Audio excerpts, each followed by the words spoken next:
Hello, my dear friends.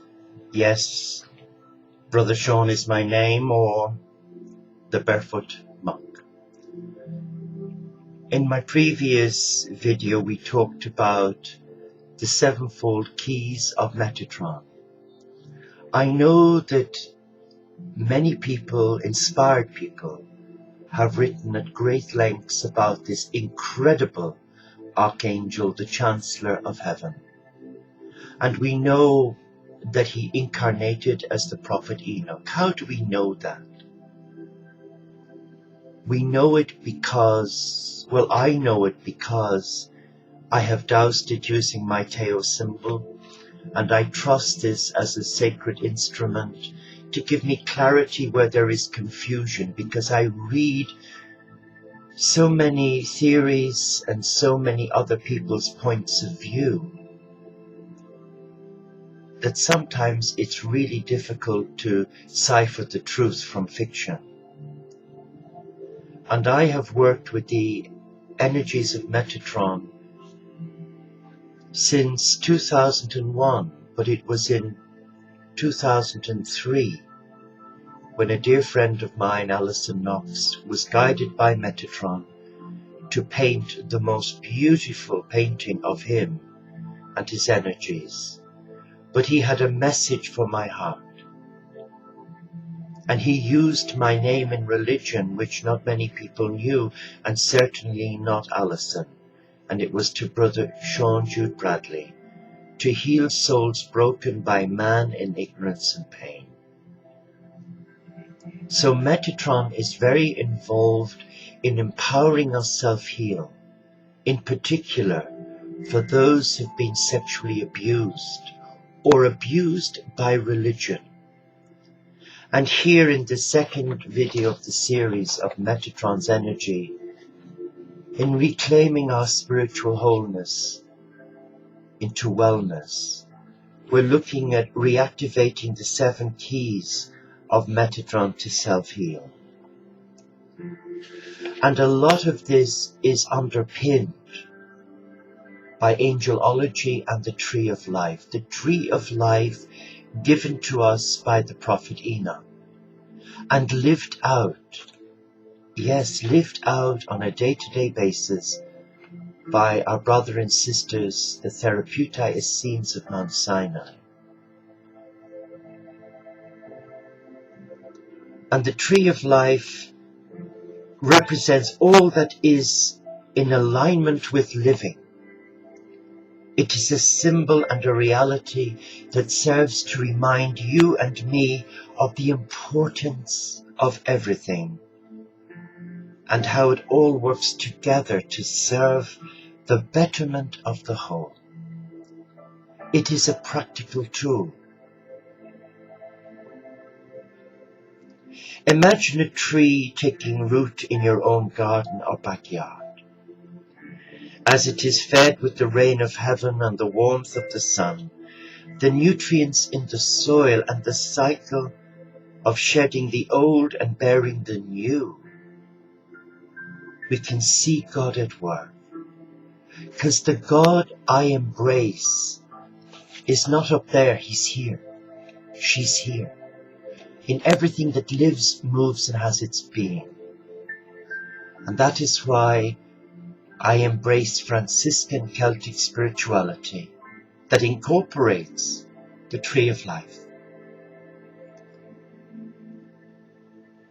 Because for me it is the soul of everything that is sacred. And in embracing God, I do so through the natural world. The tree of life not only signifies the mechanics of God, but also the compassion of a loving Creator, Father, Mother, God.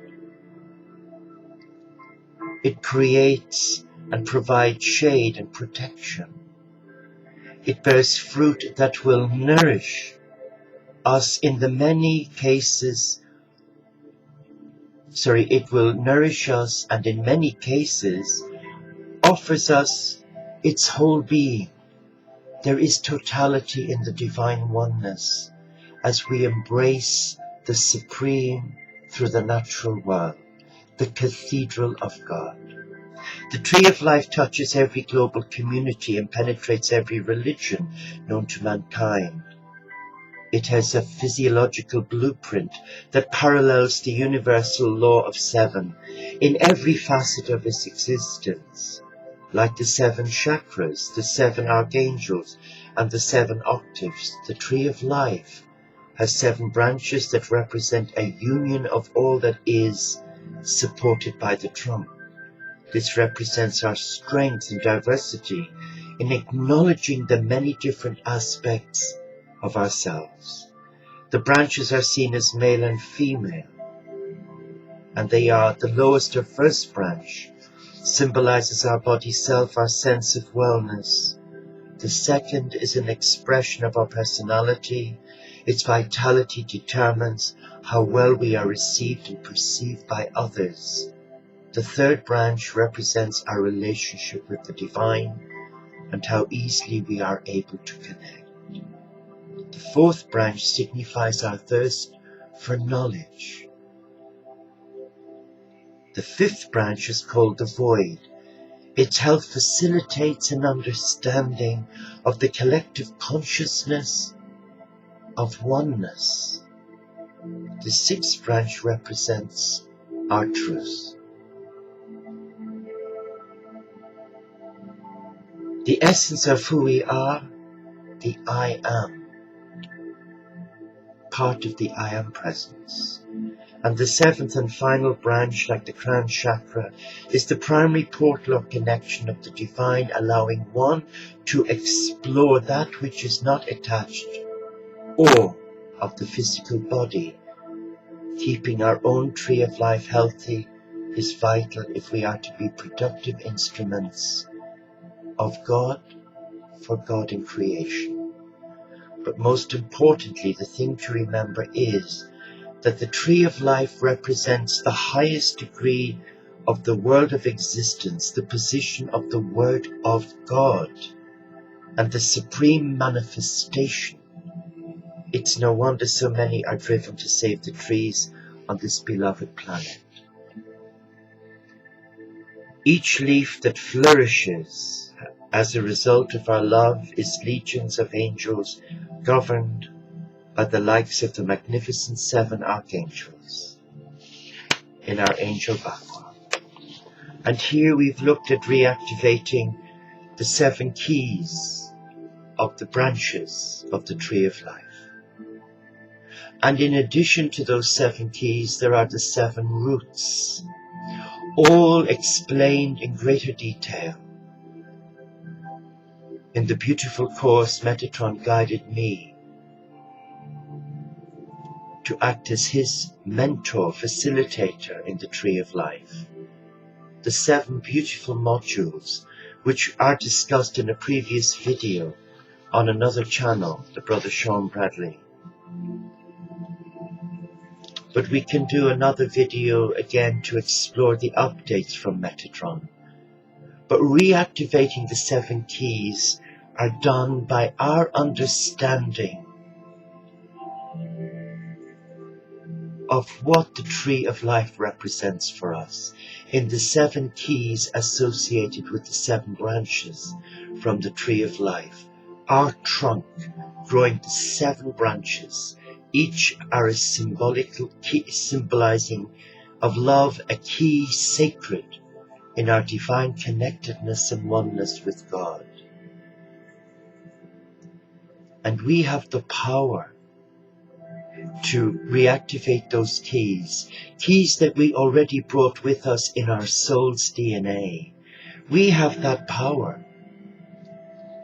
And now the time has come to activate it. And you have a choice, you have free will. And only you can do this, not God. Because as a child of God, you are loved, you are respected, and you are welcomed. But to be an active participant with God, with Gaia, you have a choice to use your free will and reactivate the seven healing keys. Namaste.